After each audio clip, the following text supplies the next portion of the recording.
दोस्तों मैं अब तक लगातार कह रहा हूं कि आज जो ये लगातार ये एग्जिट पोल के बाद जो लगातार रुझान आ रहे हैं, इन पर बहुत जल्दी भरोसा नहीं करना। ये तमाम न्यूज चैनल इसी बात में लगे हुए हैं कि कैसे भी करके एनडीए को आखिरी वक्त तक बढ़त बनाई रखे जाए। उसके पीछे की भी एक कहानी होती है। ये एग्जिट पोल वाले दिन और उसके बाद जिस दिन वोटिंग के बाद काउंटिंग होती है, उस दिन ये क्यों करते हैं, उसकी एक कहानी है, वो बताऊंगा आगे। लेकिन फिलहाल जो मैंने कहा था वो सच साबित हुआ। महागठबंधन न केवल आगे निकला, बल्कि महागठबंधन ने पटकनी देते हुए कांटे की टक्कर से आगे की बढ़त बना ली है। आरजेडी सबसे बड़ी पार्टी बनने जा रही है, यह मसला नहीं है सिर्फ, इसके आगे की कहानी यह है कि पूरा का पूरा बीजेपी का अमला लग चुका था, जुट गया था। जिन प्रत्याशियों को हराने के लिए वो प्रत्याशी जीत रहे हैं और जिनके पीछे दांव लगाया था, उनकी कला देखकर, उनके मशहूर होने पर वो चुनाव हारती नजर आ रही है। कौन कौन चेहरे हैं जो चुनाव हार रहे हैं, लेकिन मेन मसला ये नहीं है। आपके अपने चैनल ने दिखाया था, फर्स्ट फेज के बाद 15 मंत्रियों की साख दांव पर थी, 12 चुनाव हार जाएंगे, ऐसी खबर थी, रिपोर्ट थी। क्या वो सच साबित होने जा रही है? सम्राट चौधरी और विजय सिन्हा दोनों की हालत बहुत खराब है इस समय। जी हां, चुनाव हार सकते हैं, ऐसी बातें भी निकलकर सामने आ रही है। नमस्कार, मैं हूं प्रज्वल गौतम और आप देख रहे हैं the live TV. The live TV, सच सबसे आगे। सबसे पहले ये बड़ी खबर आपको दिखाने जा रहा हूं। ये देखिए, खबर क्या है? खबर है बिहार चुनाव परिणाम 2025, तारापुर से उप मुख्यमंत्री सम्राट चौधरी पिछड़ गए हैं। जी हां, सम्राट चौधरी जो है उप मुख्यमंत्री, वो पीछे चल रहे हैं। इनके खिलाफ आरजेडी के अरुण कुमार शाह से कड़ी टक्कर मिल रही है। फिलहाल त्रिकोणीय मुकाबला था, लेकिन इस मुकाबले में आपको बताया था हमने कि बीएसपी के जो प्रत्याशी हैं, उन्होंने भी सम्राट चौधरी को अपना समर्थन दिया, लेकिन इस समर्थन का ज्यादा असर पड़ता नजर नहीं आ रहा है। तारापुर से उप मुख्यमंत्री सम्राट चौधरी पिछड़ते नजर आ रहे हैं। क्या केवल सम्राट चौधरी ऐसे हैं जो पिछड़ रहे हैं? तो जवाब है नहीं। जरा ये देखिए, डीबी लाइव ने भी बताया, लखीसराय से बीजेपी के विजय सिन्हा 79 वोटों से पीछे हैं। आप कहेंगे तकरीबन 80 वोट ही तो हैं, 79-80 वोट, क्या हो जाएगा? नहीं, ये वोटों का आंकड़ा बढ़ सकता है, क्योंकि जैसे जैसे आगे आगे कहानी बढ़ती जा रही है, जिन्हें तमाम न्यूज चैनल ये बता रहे थे कि रिकॉर्ड जीतेंगे, ये कर देंगे, वो कर देंगे, ये सब पीछे पीछे होते हुए नजर आ रहे हैं। हालत खराब होती हुई नजर आ रही है। यहां देखिए, ये फिलहाल डीबी लाइव का 120, 113, एनडीए 120 पर 7 सीटों का अंतर है इंडिया गठबंधन में। लेकिन मेन बात जो है वो नीचे लिखी है।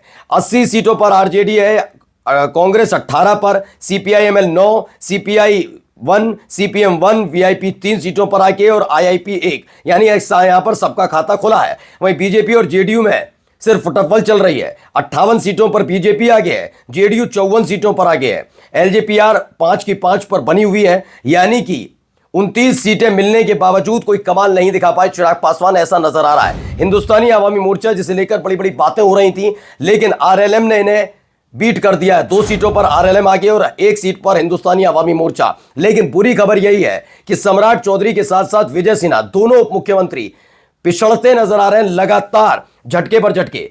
लेकिन अगर ऐसा हो रहा है तो आगे की कहानी क्या है? पहले देखिए, अलीनगर से मैथिली ठाकुर पीछे। मैंने पहले भी कहा था कि आप किसी जगह अगर चुनाव लड़ने जाते हैं, आप बहुत मशहूर हैं, आपको बहुत लोग पसंद करते हैं, आपकी गायकी हुई, आपकी जो भी कला है, उसे बहुत ही ज्यादा पसंद किया जाता है। लेकिन इसका मतलब यह नहीं कि जनता आपको सांसद या विधायक चुन ले, क्योंकि वो काम अलग है और कला का काम अलग है। ये दोनों चीजें बहुत अलग होती हैं, ठीक है ना? हम सचिन तेंदुलकर से उम्मीद नहीं कर पाएंगे वो बहुत जबरदस्त राजनीति कर जाए, है ना? ये होता नहीं होता। तो यही सारी चीज है वो, जबकि सचिन तेंदुलकर क्रिकेट के भगवान कहे जाते हैं, लेकिन उसके बावजूद वो राजनीति में आए भी थे, राज्यसभा की टिकट भी मिली, राज्यसभा पहुंचे भी थे, क्या कुछ कमाल दिखा पाए? नहीं। लेकिन यहां तो खेल है ना, इसीलिए मैथिली ठाकुर ये सबको लगाया गया था कि भैया कैसे भी करके चुनाव जिताना है। हो क्या रहा है? अलीनगर से मैथिली ठाकुर पीछे चल रही हैं और यहां इंडिया गठबंधन को बढ़त मिली 110 से 111 सीटें, 123 सीटें एनडीए के पास। ये चल रही है कहानी, आगे पीछे लगातार ये खेल हो रहा है। लेकिन अलीनगर से बुरी खबर मैथिली ठाकुर के लिए पिछड़ती नजर आ रही है, जबकि छपरा से खेसारी यादव आगे चल रहे हैं। छपरा कौन सी सीट है भैया? वही सीट जहां से खेल करने की कोशिश थी। कम से कम छपरा वाली सीट पर हम खेल कर जाएंगे। छपरा वाली सीट पर सारे के सारे भोजपुरी स्टार्स को उतार दिया कि केवल खेसारी लाल यादव को हराना है। लेकिन हालत क्या हुई, रवि किशन पसीना पसीना, मनोज तिवारी पसीना पसीना, निरहुआ, दिनेश लाल यादव पसीना पसीना, पवन सिंह ने लाख कोशिश की, बहुत सारे आरोप प्रत्यारोप हुए, लेकिन आखिरकार खेसारी लाल यादव छपरा सीट से आगे बने हुए हैं। ओसामा रघुनाथपुर से आगे बताए जा रहे हैं। ओसामा जिनके लिए तो बकायदा पूरा अमला उतार दिया गया था। हमने आपको दिखाया था कि कैसे अमित शाह, कैसे खुद योगी आदित्यनाथ, हेमंत बिस्वा शर्मा सबको लगाया, लेकिन ओसामा के नाम के साथ साथ वो तंज कस रहे थे शहाबुद्दीन पर। लोग सवाल पूछ रहे थे कि अगर इतना ही योगी आदित्यनाथ को दिक्कत है शहाबुद्दीन से, तो अपने यहां जो बाहुबली और माफिया बैठे हैं उनके खिलाफ कार्रवाई करने से क्यों बचते हो?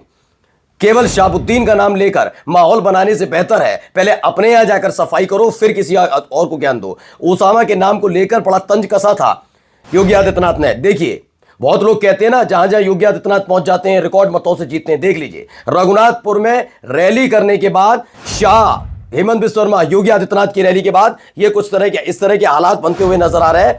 इनके पास चुनाव जीतने तक की स्थिति नहीं बच रही है। अच्छा, मैंने अभी ये 2-3 तो आपको दिखाए, अब आते हैं ये वाली खबर भी जरा देखते चलिए।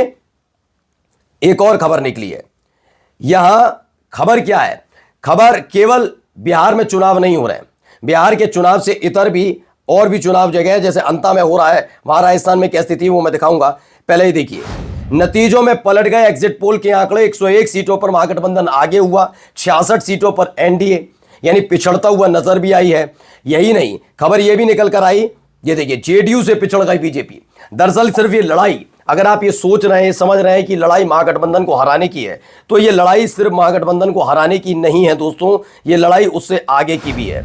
लड़ाई क्या है? लड़ाई मुख्यमंत्री पद की है। लड़ाई है कि अगर जेडीयू को ज्यादा इस बार सीटें आ गई तो बीजेपी, मानकर चलिए एनडीए को बहुमत मिला और बीजेपी को कम सीटें आई और जेडीयू को ज्यादा सीटें आई, तो नीतीश कुमार किसी भी कीमत पर नहीं मानेंगे और जेडीयू को हटाकर किसी भी कीमत पर बीजेपी सत्ता में बिहार में नहीं आ सकती। यानी सपना चकनाचूर हो जाएगा मोदी शाह का। इसीलिए इनके बीच में भी एक कंपटीशन चल रहा है, किसकी कितनी ज्यादा सीटें आएंगी।